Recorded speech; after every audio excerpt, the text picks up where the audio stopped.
ઘણા લોકો યોગને રેગ્યુલર વર્ષોથી કરતા આવ્યા છે, તો તેની ઇમ્યુનિટી પાવર માટે શું કરી શકાય?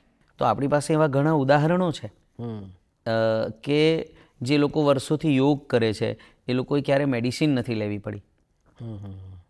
આપણા ભારતના જ રત્ન કહી શકાય એવા ડૉક્ટર BKS અયંગર, કે જેમણે જટિલમાં જટિલ રોગો પર પણ યોગ દ્વારા નિયંત્રણ, અને એનું પોતાનું આયુષ્ય 90 વર્ષથી વધારે વય સુધી એ પોતે જીવ્યા અને યોગ કરતા રહ્યા છે. લતા મંગેશકરજીએ આટલા સરસ મધુર કંઠે આપણને જે સંગીત પીરસ્યું છે એ હંમેશા પ્રાણાયામ કરતા હતા. એમણે એમની બાયોગ્રાફીમાં કીધું છે કે હું હંમેશા પ્રાણાયામ કરું છું.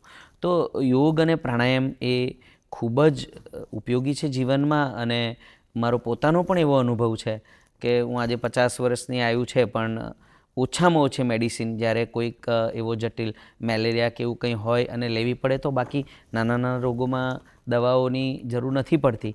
આપણે બહુ સારી રીતે આપણું જીવન જીવી શકીએ વિધાઉટ મેડિસિન.